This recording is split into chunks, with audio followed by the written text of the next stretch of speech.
será una oración verdadera o falsa, dependiendo de si hay individuos que satisfacen la descripción que se da, o sea, cosas que pueden ocupar el lugar de X en esas descripciones. En los años previos a la Primera Guerra Mundial, Russell publicó varios libros como Los problemas de la filosofía y Nuestro conocimiento del mundo exterior.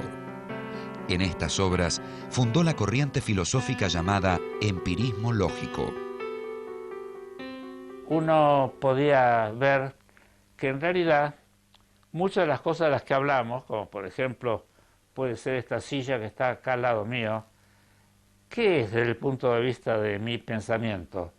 Y bueno, es lo que yo veo en un momento determinado y lo que puedo volver a ver si lo hago más adelante. Por lo cual él decía que desde el punto de vista del conocimiento, un objeto es la serie de las percepciones o datos perceptuales o fenoménicos que uno puede tener de las cosas.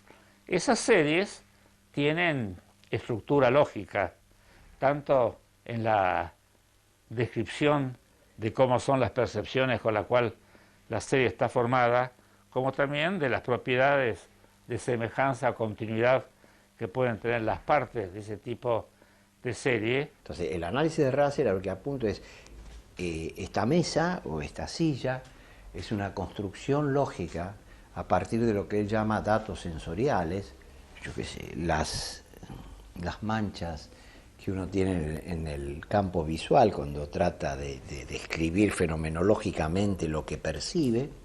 Esos datos sensoriales tienen entidad, no son meras sensaciones, tienen entidad, y entonces la mesa es una construcción, es algo que hemos construido a partir de estos datos básicos, con más un aparataje lógico. Por ejemplo, la mesa es la clase del conjunto de perspectivas que se tienen actuales o posibles. La posición pacifista de Russell durante la Primera Guerra Mundial lo llevó a prisión. En la cárcel escribió su Introducción a la filosofía matemática.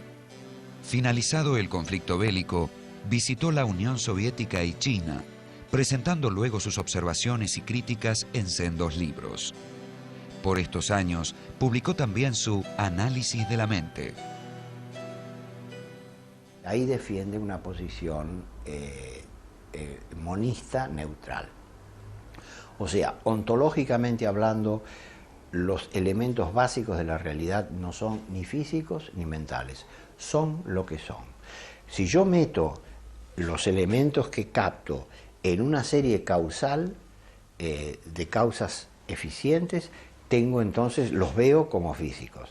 Si lo meto en una serie causal, y ahí entonces Russell contribuye con la idea de que hay una causación mnémica.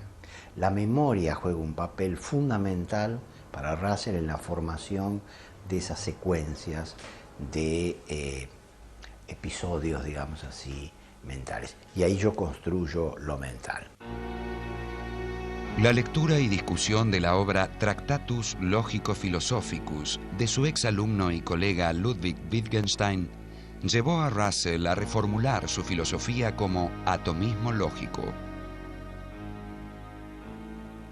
El lenguaje de Principia supone varias cosas que entonces son reflejadas por esta posición metafísica de Russell. Por ejemplo, que hay objetos, que hay entidades que tienen propiedades, que esas entidades son independientes unas de otras, que los hechos que incluyen esas entidades son independientes. La idea de atomismo lógico viene de ahí.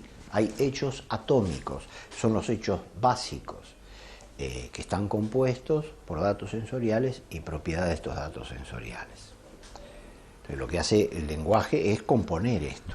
Esto se compone a nivel lingüístico. Hasta el inicio de la Segunda Guerra Mundial, Russell publicó obras sobre muy diversos temas: análisis de la materia, fundamentos de filosofía, matrimonio y moral, y otros más. Estos títulos le generaron grandes adhesiones, pero también serias resistencias. En 1940, los tribunales de la ciudad de Nueva York prohibieron una serie de conferencias acusándolo de inmoralidad. Después de la Segunda Guerra Mundial, si bien publicó algunos títulos notables para la problemática filosófica y otros de divulgación científica, la mayoría de sus esfuerzos estuvieron enfocados en los problemas de la época y en especial en la carrera armamentista, en el peligro de un holocausto nuclear y en los crímenes de guerra.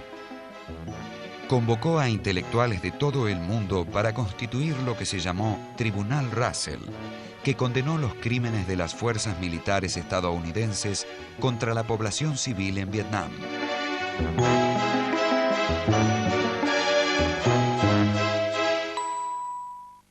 Como recompensa a sus grandes méritos y vastos esfuerzos, en 1952 recibió el Premio Nobel.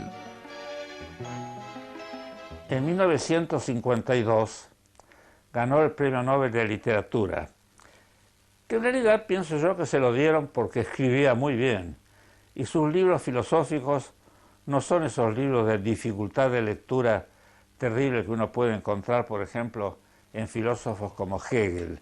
Él escribe más sencillo, es realmente un hombre de comunicación muy accesible para la gente. Por un lado, las contribuciones en el ámbito de la lógica, los fundamentos de la matemática. Por otro lado, los aportes de Russell en filosofía, yo diría teórica, o sea, básicamente en teoría del conocimiento y metafísica. Y finalmente los escritos que tienen más un tono político, político-ético, y que abarcan cuestiones como el matrimonio, el sexo, la religión, sus luchas en contra de la guerra, en pro del pacifismo y el desarme nuclear, etc. Él en la introducción a su autobiografía dice que hubo tres grandes ideas que fueron el motor de su vida, que son el amor, el conocimiento y la piedad. Y de alguna manera este amor al conocimiento es lo que guía toda su investigación filosófico-teórica.